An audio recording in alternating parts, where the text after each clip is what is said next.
구약 성경 잠언에 유일한 기도문이 있다. 잠언 30장 7절에서 9절이다. 아구르 잠언이라 불리는 이 구절은 아구르 평생 소원이자 평생의 기도 내용이다. 내가 두 가지 일을 주께 구하였사오니 내가 죽기 전에 내게 거절하지 마시옵소서.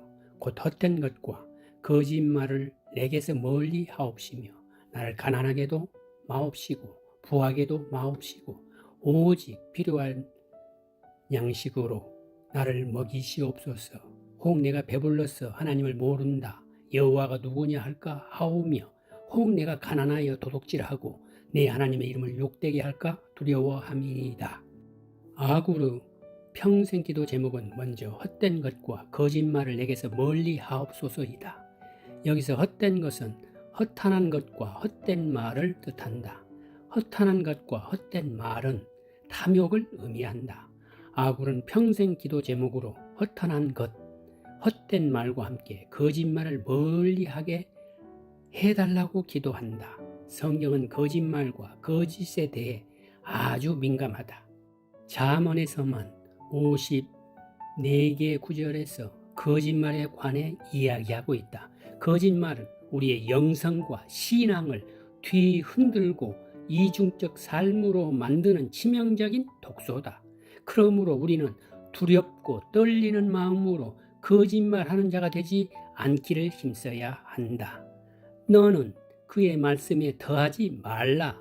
그가 나를 책망하시겠고 너는 거짓말하는 자가 될까? 두려우니라. 잠언 30장 6절. 아굴의 두 번째 평생 기도 제목은 나를 가난하게도 마옵시고 부하게도 마옵소서이다. 이는 아주 실제적인 기도 제목으로 현대를 사는 우리가 심각하게 생각해 보아야 할 내용이다. 지금 우리들의 마음 가운데 있는 것은 무엇인가? 마음 중심에 있는 그것이 우리를 이끈다. 하나님이 마음 한가운데 있다면 너무나 좋겠지만 실제로 이 현실적 삶을 사는 사람들의 마음 중심에는 돈이 자리 잡고 있다. 돈은 우리 삶의 중심에 있는 가장 강력한 요소 가운데 하나다. 이 현실을 결코 무시하지 말아야 한다. 돈을 어떻게 생각하고 그것을 어떻게 사용하는지를 살펴보면 그 사람이 누구인지 알 수 있다. 이 시대의 돈은 그것을 지닌 사람의 사회적 위치를 결정해 주기도 한다. 사람들이 키를 쓰고 좋은 대학에 가려는 것도 사실 돈을 많이 벌기 위한 목적이 대부분이다. 특히 이 자본주의 체제에서 우리는 돈을 피해갈 수 없다. 그래서 돈에 대한 영성을 깊이 생각하는 것이 필요하다. 성경에는 돈에 대한 경고성 내용이 많이 있다. 돈을 사랑함이 일만 악의 뿌리가 되나니 이것을 탐내는 자들은 미혹을 받아 믿음에서 떠나 많은 근심으로써 자기를 찔렀도다. 디모데전서 6장 10절.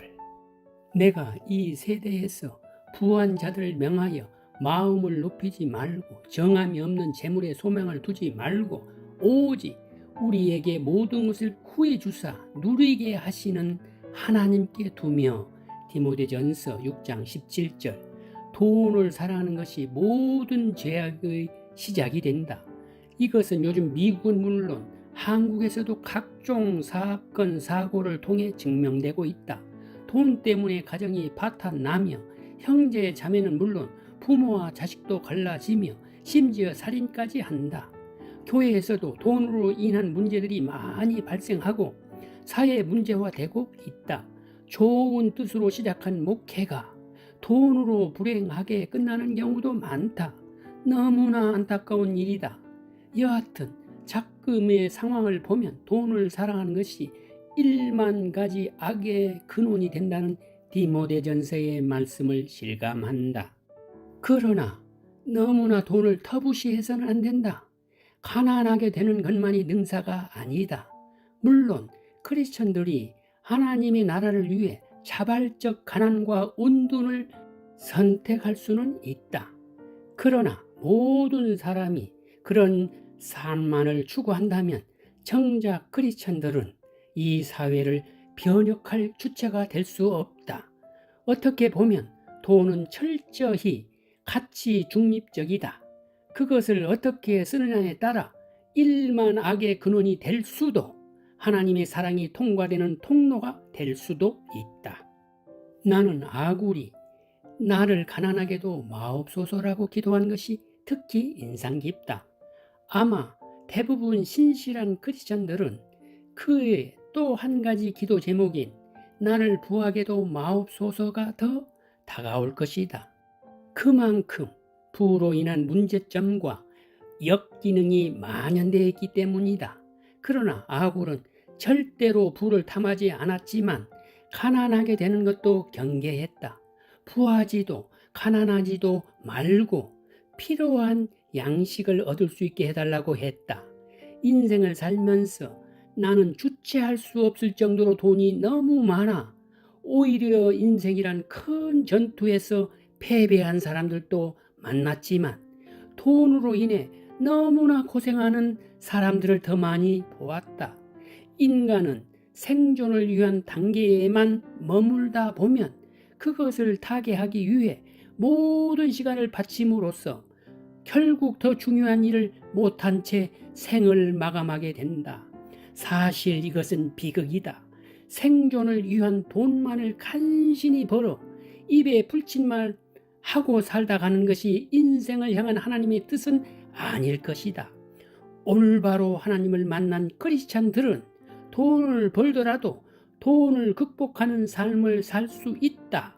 초대교회 성도들이 좋은 예다.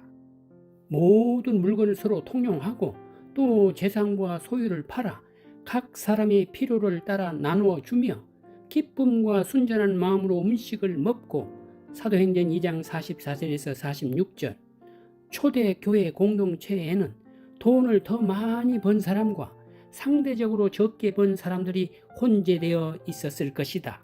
그러나 그들에게는 돈으로 인한 어떠한 구별이나 차별이 없었다. 더 많이 번 사람들은 자신의 부가 다른 지체들을 위한 섬김의 도구로 사용될 수 있음을 감사했을 것이다. 돈을 통해 우리는 이웃을 효과적으로 섬길 수 있다. 긍휼의 마음이 들 때는 구체적으로 도움을 실행에 옮길 수 있다. 그러므로 크리스천들은 깨끗한 부자가 될 필요가 있다. 하나님을 경외하는 크리스천들이야말로 돈을 가장 잘 사용할 사람들, 즉 청지기로서의 삶을 살 수 있는 자들이기 때문이다. 나는 아굴의 기도를 내 평생 기도 제목으로 삼고 있다. 나는 빌 게이츠나 워렌 버핏처럼 엄청난 부자로 살고 싶은 마음은 전혀 없다. 그러나 찢어지게 가난하게 살고 싶지도 않다. 너무 가난해 생존의 단계에만 머무르면 하고 싶은 일을 하지 못하기 때문이다. 이제 내가 돈을 버는 목적은 나와 나의 가족만을 위해서가 아니다. 하나님이 허락하신다면 평생 남을 돕는 사랑의 삶을 살고 싶다. 그러기 위해서 일터에서 최선을 다해 일하며 지혜롭게 돈을 벌고 다스리려 하고 있다. 그렇다면 우리는 어떻게 해야 필요한 재정을 얻을 수 있을까? 성경은 우리에게 부자가 될 수 있는 명백한 방법을 가르쳐주고 있다. 먼저 그의 나라와 그의 의를 구하라. 그리하면 이 모든 것을 너희에게 더하시리라. 마태복음 6장 33절. 먼저 그의 나라를 구할 때 우리는 모든 것을 얻을 수 있다.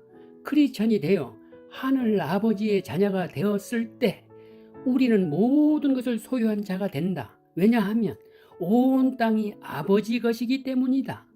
우리 것은 하나도 없다. 모든 것은 하늘 아버지의 선물로 주어진 것이다. 그런 면에서 크리스천들은 모두 영적인 백만장자라고 할 수 있다. 이 세상에서 헌신된 크리스천들보다 재정을 잘 사용할 사람들은 없다. 그러므로 이 땅의 크리스천들이 영적, 육적인 부자가 되었을 때 하나님의 나라가 더욱 효과적으로 넓혀질 수 있다. 그런 면에서 우리 모두가 하루하루를 그저 지내지 않고 창조적이며 최선을 다하는 삶을 살아야 한다. 아굴은 우리의 훌륭한 기도 선배다. 이 땅에 아굴처럼 기도하며 그 기도대로 사는 하나님의 사람들이 넘치기를 간절히 바란다.